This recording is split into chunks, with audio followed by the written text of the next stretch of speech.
round, round, round. Yes, we're going to. Ready?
Thank you, choir. What a beautiful, beautiful song. And you can't help but notice the beautiful flowers. If you have brought flowers and you haven't yet brought them up, you can do that at your leisure. Later in the service, we're going to each take a flower, and you'll be hearing more about that. It's our flower ceremony. May is a great month, is it not? I mean, the weather, lovely, the flowers, the ending of school, some people graduating, my birthday, they're just, your birthday, several birthdays. It's a great month. And also we honor mothers, which is a complicated subject, Mother's Day. I remember when I was a kid going to church, it was all about mothers. I mean, they didn't sound human, really, right? Because they're such superheroes and endlessly sacrificial, and it's mostly true. You know, becoming a mother, I've heard, is very overwhelming, right? You get so much advice. Often it's conflicting. And when our first child was born, my wife was kind of unburdening herself to her doctor and like, I just don't know what to do. My mom says this, and the books say this, and he said, really? He said, there are just 3 things you need to remember. She's like, I'm going to write this down. He said, feed them, change them, love them. So to all the mothers who have fed us, changed us, and loved us, thank you. Thank you.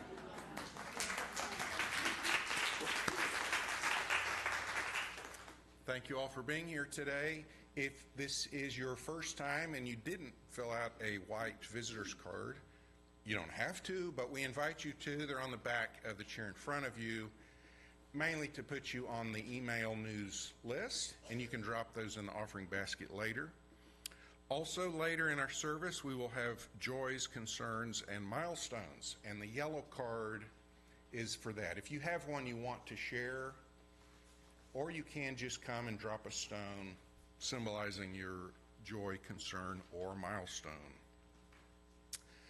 So, Flower Communion, also we're going to be recognizing our religious exploration teachers and helpers today, so that makes it also very special.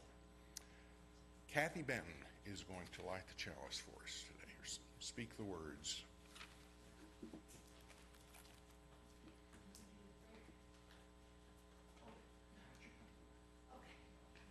They can hear me out here, do you? Good morning. Let's light our chalice today.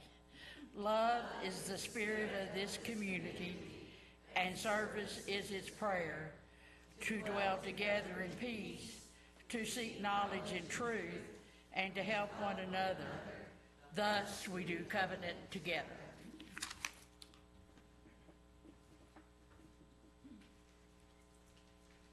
Good morning. Look at this. I'm not over it. I may say that a couple of more times during our service today. Look at this. It is incredible.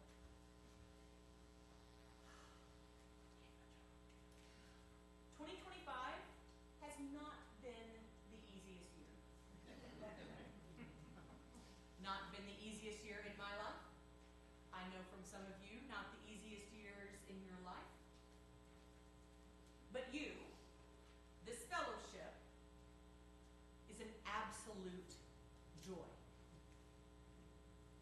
Not always easy, but always a joy.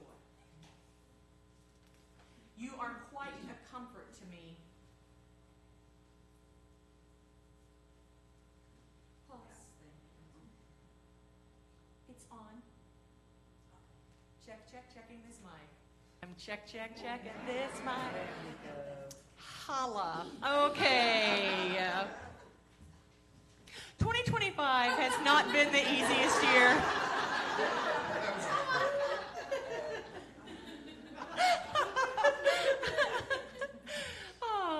Truly, just like this moment, you are an absolute joy to me. You are quite a comfort to me in some kind of dark times. When I lean in and really think about you, think about this place, think about its history, think about the love here, I am truly blessed and comforted, truly in the truest sense of the word. Even when our world feels like it can't get any worse, and then it does get worse, and then it does again, and then again, I am fortified by you, this fellowship. I wonder if that's how Norbert Čapek felt when he created the Flower Communion way back in the 40s in Czechoslovakia, then Czechoslovakia. Wonder if that's how he felt about his congregation. You think he felt blessed? It was 1923 actually. 1923 when he created Flower Communion. And in 1939, his wife Maya came to the United States to raise funds for the World War II effort, the relief effort in what was then Czechoslovakia. And in 1941, he and his daughter were arrested by the Gestapo. Those had to be some pretty dark days. And when I put it into perspective, way darker than what I'm dealing with. When he was moved to the concentration camp in Dachau and was experiencing what were surely his darkest days, knowing that he wouldn't make it out. Do you think when Čapek thought back on his community, his fellowship, his congregation, that he was comforted? You better believe it. Yes. Yes. Yes. Okay, our opening hymn today Our opening hymn today is a round, and I'm going to ask a couple of the choir members to come over and be on this side of the sanctuary. And let's see, Jude and Annette will be over here, and I will sing with you all, and the rest of the choir will help on this side. We are going to break this up into 2 rounds. This is hymn number 396, I Know This Rose Will Open. Please rise in body or spirit as you are able. We're going to sing it once together, all together now, and then we'll start, and then y'all, and then us, and then y'all. It'll be fun.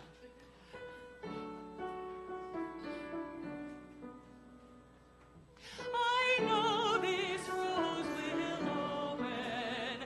I know my fear will burn away. I know my soul will unfurl its wings. I know this rose will open. Now us. I know this rose will open.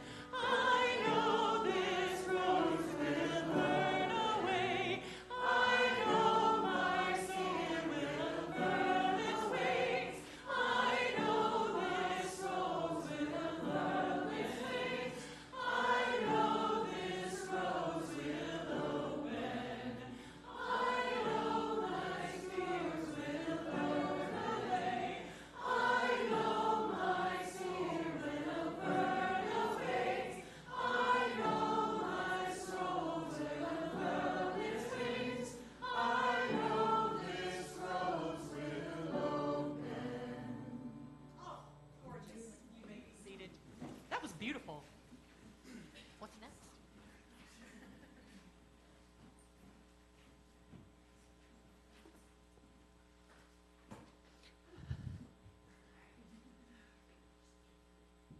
Good. Good morning. And I may sound a little raspy. I assure you I've tested. I don't have COVID. I don't have the flu. But I think I do have allergies.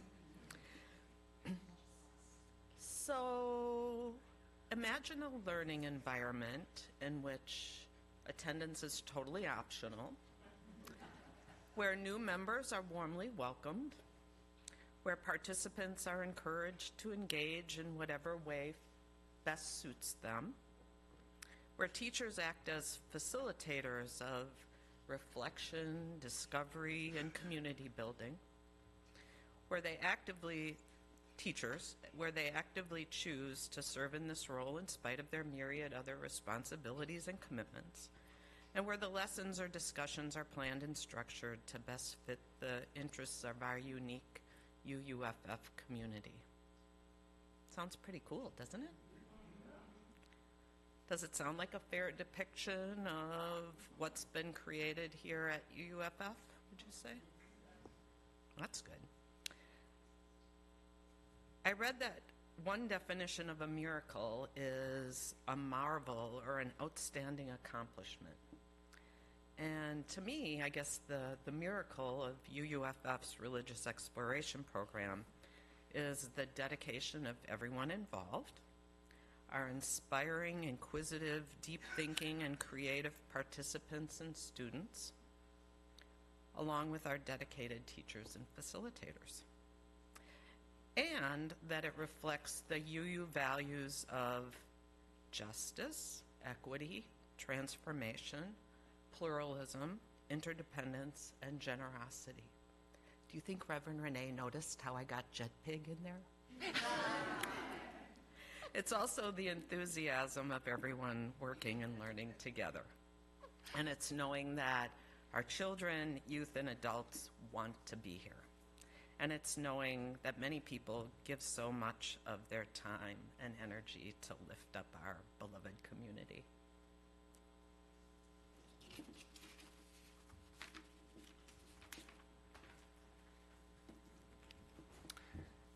I love this famous quote: "Education is not the filling of a pail, but the lighting of a fire."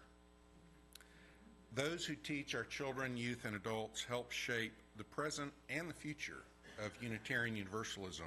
They are lighting the fire. We give thanks for the teachers, helpers, advisors, and parents. May we all be open to teaching and learning together. May we be understanding with each other when we struggle. May we recognize the many gifts that students and teachers bring to us. May we remember to be kind with each other, knowing that in kindness, the great love that binds us all is present. In gratitude for the religious exploration and education at UUFF, let us recognize and thank our teachers.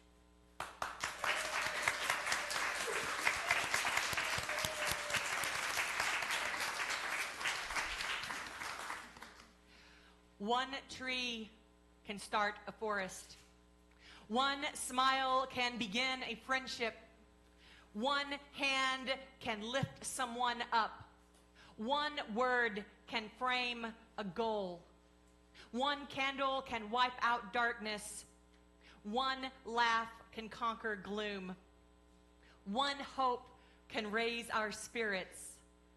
One touch can show you care. One life can make a difference. And beloved educators, you are that one. Joseph couldn't be with us today, but he did definitely do YRE this morning. Liz is downstairs with our children. And Kate is going to give Liz her little card. And I have offered a little token of our appreciation to Brooke and Kate and Melly, who do so much for us, so much for us. May the blessing that we have shared together today and the hard and important work of these teachers and the blessing that each of us are to this community be present in our minds. Okay, and now is the time in our service when we will move into joys and concerns. In religious community, nope, it's not joys and concerns. It's definitely the time for all ages. Thank you, Abby. Good morning, all. Oh, look at that. That was a great response. Need to raise my expectations, apparently. Great, well done. So this morning I'm going to get to read to you all Maybe Something Beautiful by Campoy, Howell, and Lopez.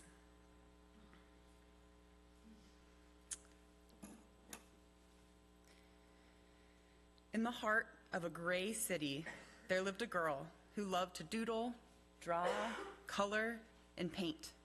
Every time she saw a blank piece of paper, Mira thought to herself, maybe. And because of this, her room was filled with color, and her heart was filled with joy. On her way to school one day, Mira gave a round apple to Mr. Henry, the owner of the shop down the street. She gave a flower to Ms. Lopez, the lady with the sparkling eyes.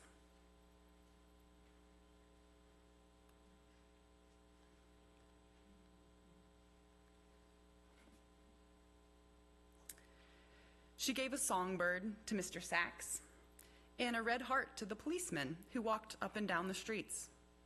On her way home, Mira taped a glowing sun onto the wall, hiding in the shadows.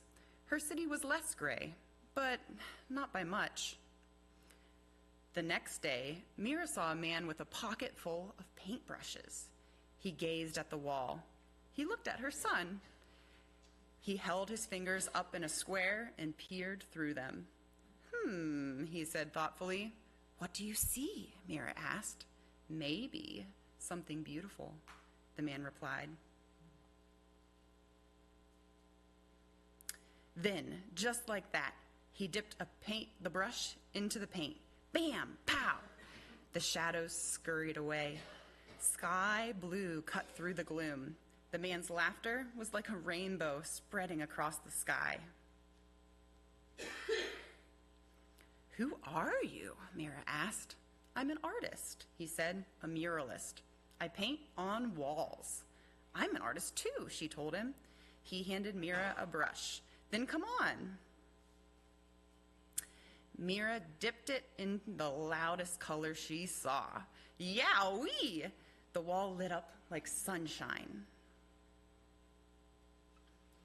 As the man drew pictures on the bricks, Mira added color, punch, and pizzazz.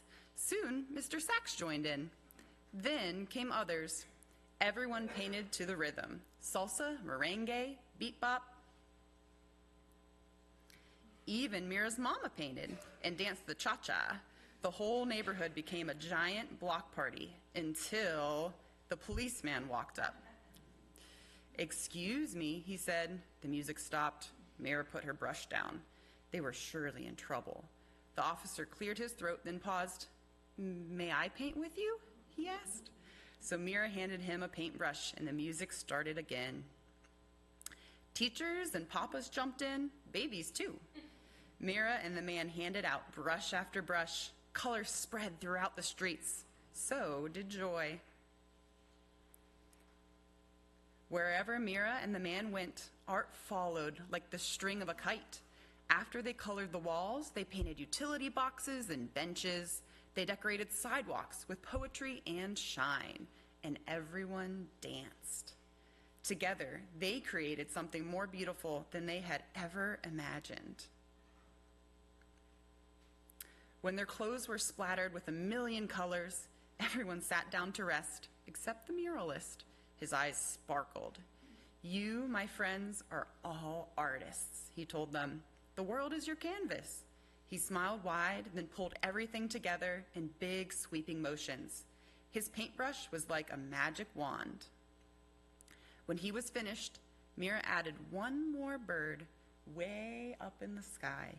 Maybe, she thought, just maybe.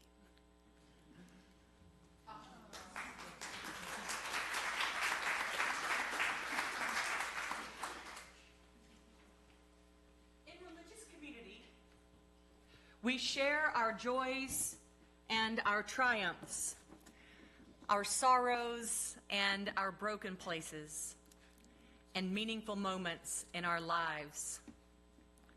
Like this story. Thank you, Abby. Loved that.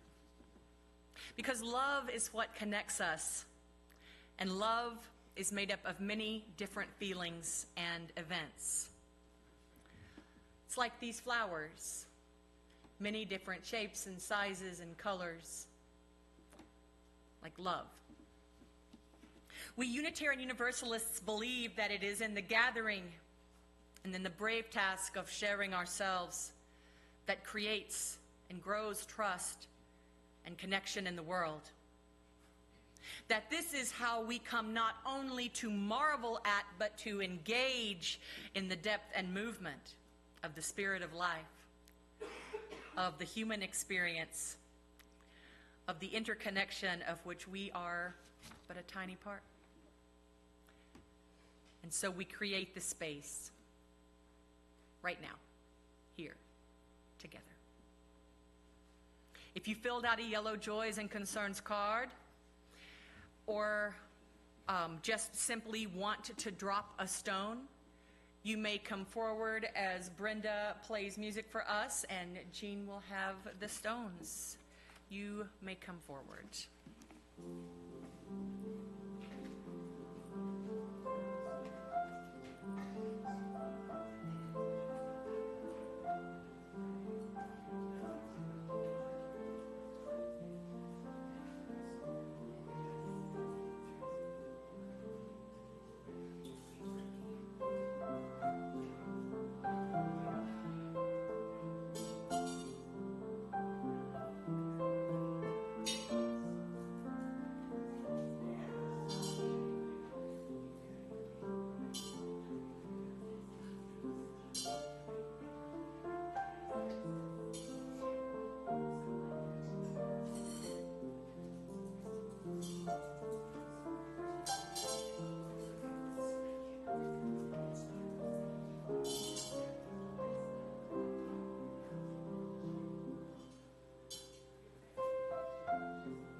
Hey, Jean, why don't we drop some stones for the joys and concerns that we hold close and hold tight? Not everything is comfortable being shared. There's a few cards that didn't want to be shared that we'll be dropping these stones for too. And maybe we'll drop a few more for the joys and concerns and milestones that we will encounter this week before we get to come back together next time. Okay, thank you. We are going to take 60 whole seconds of silence. And you may pray if you like to do that sort of thing. You may just quiet the mind, whatever feels right. I'm not going to have us take a breath together because of the germs.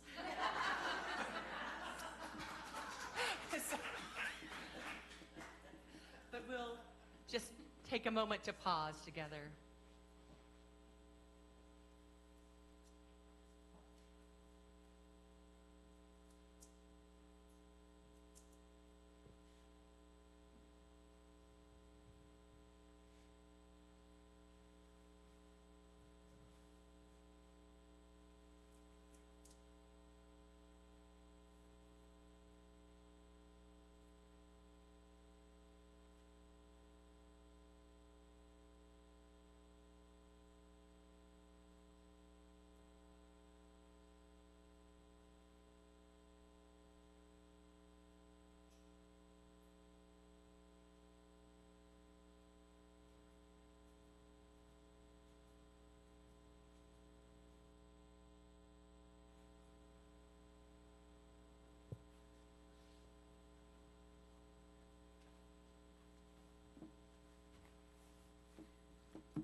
Those 60 seconds I feel like are the quietest minute. That's the quietest minute of my week. Often I'm listening to music or, something blaring at me or someone. It is time for our offering. This community sustains us, and we in turn sustain the community through our gifts of time, talent, and treasure. Let there be an offering to sustain and strengthen our fellowship. Will the ushers please come forward to receive the offering?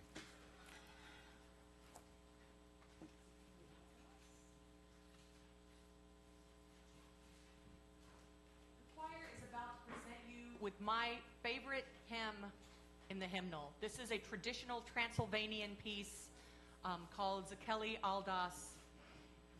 And the UUs come from Transylvania. That's where our heritage spot. So please enjoy.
I'm Eastern European, but I think folks that aren't Eastern European totally would feel the beauty of that piece as well.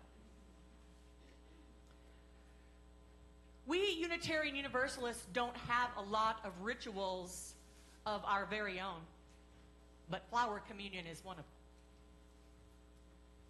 The church Norbert Chopik founded was only a few years old, yet he already sensed uncomfortable feelings amongst the members. These folks had left behind Catholic and Protestant and Jewish faiths, and many of them struggled to open their hearts to something new, especially to trust each other. Knowing that ritual touches hearts and spirits, Chopek thought that some kind of ceremony would help. Perhaps something like the Christian communion, but not that, obviously. Webster says, communion is that which binds us together. In our everyday secular language, we speak of a communion with nature, or communion with the stars, like these stars. It's a sense of connection with peace and beauty. In such a communion, communication is so intimate that we often don't need words. As we experience together and share thoughts and feelings this deeply, through this kind of connection, we bridge differences and bring communities together. Chopek knew that if his congregants could not grow to trust each other, they would never be strong together. They would never be a unified people. Oh, it smells so good right here. Trying not to be distracted, but OMG, it smells so great. Community works best when we trust each other. It works best when we behave with compassion and when we behave with kindness. Last year, I preached a sermon about kindness and how, medically good for us it is. And it's true. And somehow, Chopek knew that too. So this is how the story goes. Chopek was walking down a street wondering how to help his congregants trust each other when he saw a wildflower bravely sprouting through the rubble of a vacant, abandoned lot. A few others bloomed nearby, the same yet different, but all strong and brave and beautiful. Like these flowers, he felt his congregants were also the same, yet different. And they were beautiful. And Chopek knew that they could also be strong and brave. He decided that he could help them see themselves as beautiful and brave by inviting them to exchange flowers as symbols of their own inner worth and dignity. This ritual worked, and it worked really well to cohere the members one to the other, because Chopek's church became the largest Unitarian community in the world. In 1940, his wife Maya brought the flower ritual to the United States. That's where I got 1940 from. It's when it came to the United States. Yeah. And we still celebrate it today. It's hard to remember this ritual, however, without also remembering that it is part of a ministry of resistance that led to Chopek's death at Dachau. When the Nazis took over Czechoslovakia in 1939, they disapproved of Chopek's message of love, hope, and freedom. Imagine that, right? They did not appreciate his proclamation that every individual has inner worth and beauty. They told him to stop preaching, and he refused. Eventually, he was brought to trial, and the court records, this blew my mind, the court records include the statement that Norbert Čapek was too dangerous to the Reich to be allowed to live.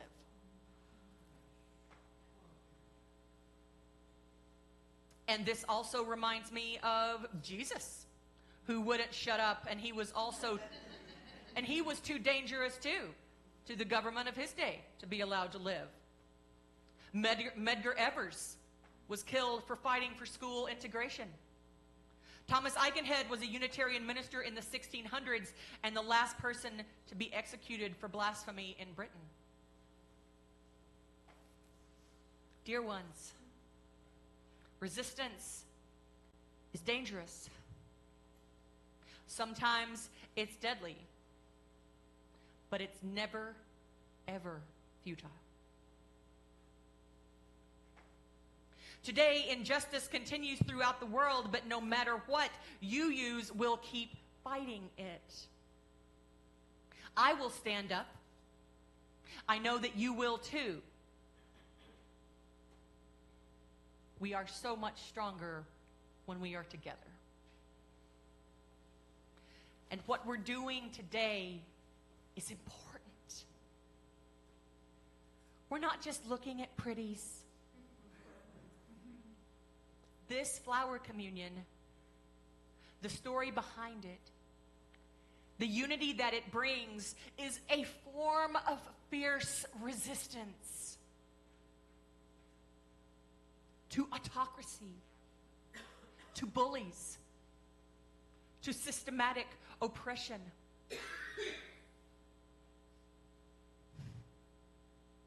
Beloveds, each of you is like a flower.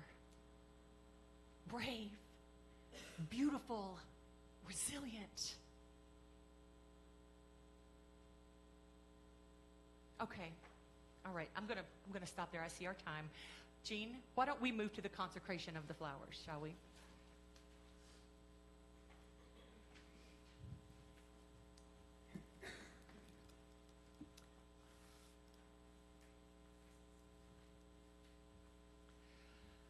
These are the words that Čapek himself used to consecrate the flowers.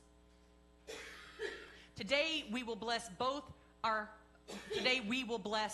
these flowers together.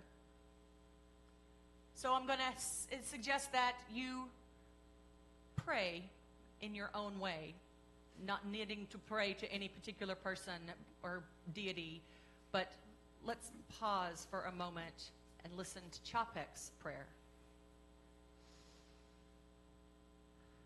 Infinite Spirit of life, we ask thy blessing on these flowers, thy messengers of fellowship and love. May they remind us, amid diversities of knowledge and of gifts, to be one in unity and affection and devotion to each other. May they also remind us of the value of comradeship, of doing and sharing alike. May we cherish this friendship as one of the most precious gifts. May we not let awareness of another's talents discourage us or sully our relationship, but may we realize that whatever we can do, great or small, the efforts of all of us are needed to do good work in the world.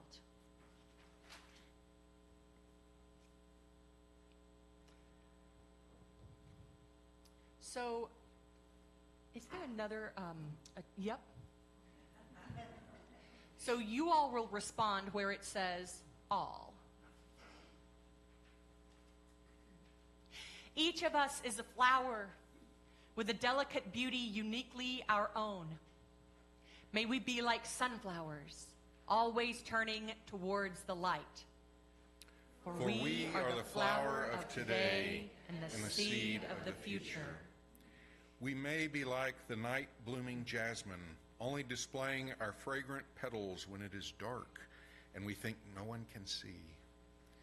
For we are the flower of today and the seed of the future. We may be hothouse flowers, far from our native lands, cautiously tended within a harsh and unfamiliar climate. For we are the flower of today and the seed of the future. We may be gray-headed like dandelions, eager to launch the new generation with the first strong gust of wind, past our own bright youth, but ready to pass our wisdom on in precious gossamer-carried seeds. We are the flower of today And the seed of the future. Some of us sometimes spring up overnight and then fade in the hot glare. For we We are are the flower of today. and the seed of the future. Some of us, sometimes, are roses, slowly assembling petal after tightly wrapped petal and revealing our full glory only when everything is in place. For we are the flower of today and the seed of the future. Sometimes we're roadside weeds, loveliness bursting improbably from the dust and debris. For we are the flower Of today and the seed of the future. May we offer our beauty with the simplicity of flowers, expecting no recognition, hoping for nothing, giving out of what we are, and knowing it is enough. May our lives bloom like the flowers. for we are the flower of today and the seed of the future. Amen. Amen. Amen. That's okay. All right. Are we ready? It's now time for us to share in the flower communion. We ask that you come up the two center aisles and then back on the two outer aisles. I know we don't do ceremony quite as well as the Catholics. Like, their processions are just awesome. Well, but they've been doing it for like hundreds and hundreds they of have years. a lot of practice. A Okay. lot of practice. But the idea here is that as you come, we are going to ask that we do this quietly and with a sense of how important it is for each of us to address our world and one another with gentleness, justice, and love. We ask that you select a flower, different from the one you brought, that appeals to you. As you take your chosen flower, noting its shape and beauty, please remember to handle it carefully. It is a gift that someone else has brought to you. It represents that person's unique humanity and therefore deserves your kindest touch. You want to get one first? And then do we have the plants, Renee? We don't. So that, They're babies. They remember last year they were already big by this time. They're teeny tiny. You will get them back. Yes. You will get back the coleuses, but they're still too tiny. okay, that was still in my script, but Oh, I'm sorry. we'll save that. So they're still growing. They're under a lamp. They're under a and- lamp. They're doing it. They're doing it. All right. So, Brenda, will you offer some? We're going to let Brenda come pick her flower first. First. And then, yes, that's right. You get your... I noticed, by the way, I'm sometimes a little slow on the uptake, but I noticed how many people are wearing lovely flower patterns. Yes, look at Melly that. and Carol, and so many of you. But Yes. all You right, may so come as forward. the music Yeah. begins, yes, please come forward, pick a flower.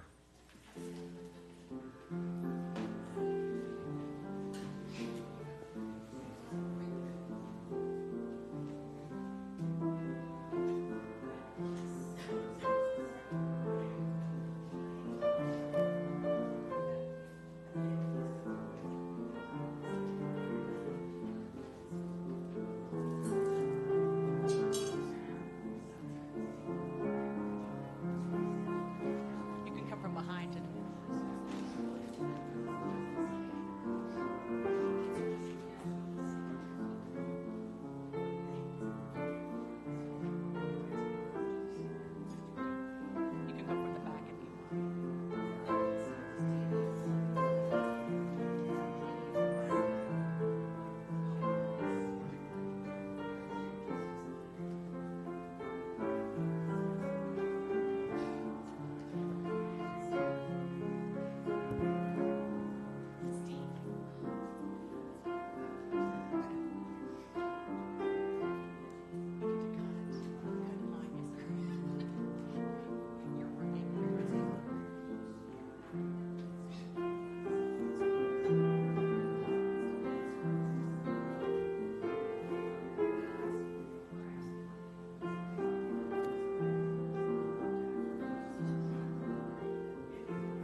Sound of Music service, like a sing-along? I mean, don't tease me. Okay. Yes, Beautiful, we'll do a beautiful. sound music service. Our closing hymn, I am going to skip right to the closing hymn, I think, is to the tune, are you missing Christmas music? Are you? Because I kind of am. This is to the tune of Good King Wenceslas. It is Spring Has Now Unwrapped the Flowers. You know Good King went dun dun dun dun dun dun dun dun. Yeah, I saw some confused looks, and that's what we got, right. So let's rise with our posies as you are able and sing together, Spring Has Now Unwrapped the Flowers. Right now.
We'll stop right there.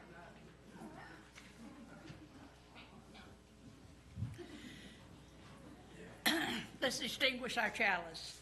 We extinguish this flame, but not the light of truth, the warmth of community, or the fire of commitment. These we carry in our hearts until we're together again.